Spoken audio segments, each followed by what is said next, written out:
नमस्कार, बहुत स्वागत आपका नादी टीवी पर। मैं हूं आपके साथ पारुल। आइए खबरों की शुरुआत करेंगे। इंदौर में लीगल सर्विसेज अथॉरिटी की ओर से west zone regional conference on enhancing access to justice का आगाज हुआ, जिसका उद्घाटन देश के मुख्य न्यायाधीश सूर्यकांत ने किया, जिसमें मुख्यमंत्री डॉक्टर मोहन यादव और केंद्रीय कानून मंत्री अर्जुन राम मेघवाल समेत कई न्यायाधीश मौजूद रहे। वहीं राजधानी भोपाल के कुशाभाऊ ठाकरे सभागार में ब्रिक्स सांस्कृतिक कार्य समूह के सम्मेलन का आयोजन किया गया।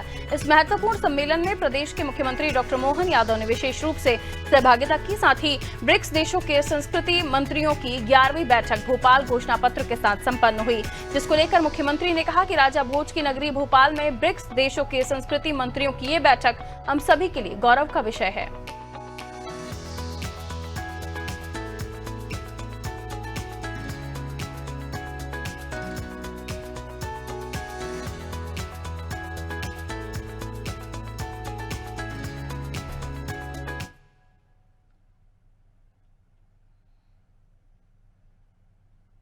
इंदौर में लीगल सर्विसेज अथॉरिटी की ओर से west zone regional conference on enhancing access to justice का आगाज हुआ, जिसका उद्घाटन देश के मुख्य न्यायाधीश सूर्यकांत ने किया, जिसमें मुख्यमंत्री डॉक्टर मोहन यादव और केंद्रीय कानून मंत्री अर्जुन राम मेघवाल समेत कई न्यायाधीश मौजूद रहे।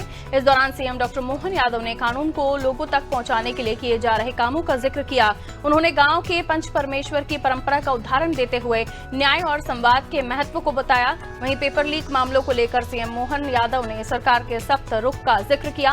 उन्होंने बताया ऐसे मामलों के जल्द निपटारे के लिए इंदौर, भोपाल, ग्वालियर और जबलपुर में फास्ट ट्रैक कोर्ट बनाने की पहल की गई है।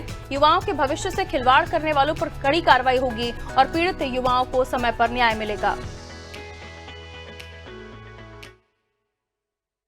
स्वतंत्रता, समानता और बंधुत्व को लोकतंत्र का जिसमें आधार बनाया गया है। सम्मेलन की थीम संविधान की प्रस्तावनाओं के मूल भाव को साकार कर रही है। मुझे प्रसन्नता है सम्मेलन के मध्यस्थता के माध्यम से छोटे छोटे विवाद का निपटान, केस पेंडेंसी को कम करने जैसी गंभीर विषयों पर भी मंथन हो रहा है।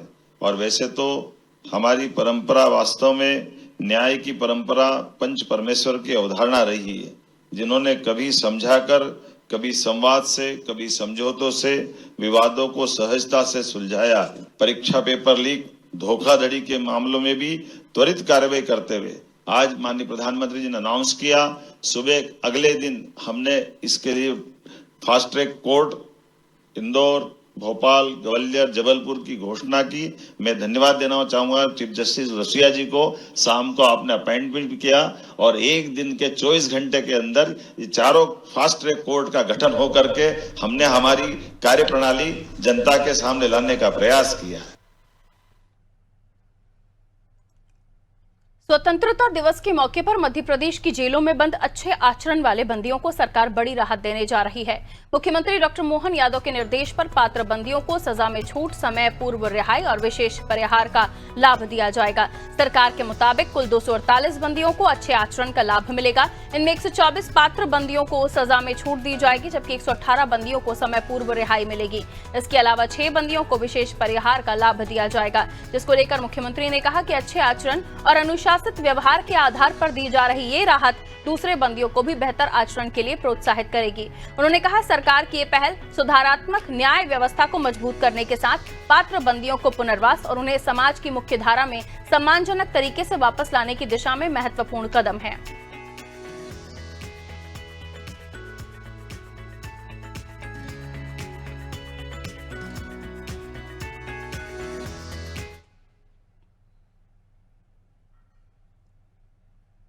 राजधानी भोपाल के कुशाभाऊ ठाकरे सभागार में ब्रिक्स सांस्कृतिक कार्य समूह के सम्मेलन का आयोजन किया गया। इस महत्वपूर्ण सम्मेलन में प्रदेश के मुख्यमंत्री डॉक्टर मोहन यादव ने विशेष रूप से सहभागिता की।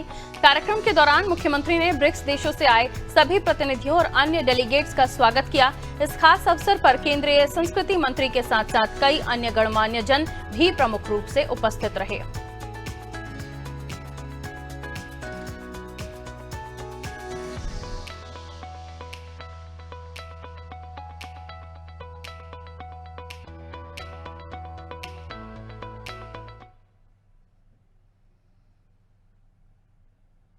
भोपाल में ब्रिक्स देशों के संस्कृति मंत्रियों की 11वीं बैठक भोपाल घोषणा पत्र के साथ संपन्न हो गई है।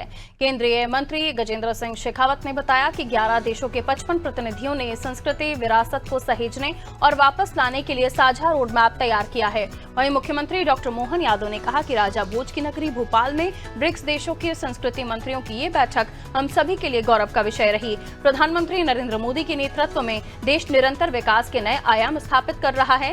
इन विकास कार्यों की सार्थकता और दूरदर्शिता समय के साथ और अधिक स्पष्ट रूप से सामने आ रही है। साथ ही भारत वैश्विक मंच पर अपनी समृद्ध संस्कृति, गौरवशाली विरासत और उपलब्धियों को मजबूती से प्रस्तुत करते हुए अपने गौरवशाली अतीत को नई पहचान दिला रहा है।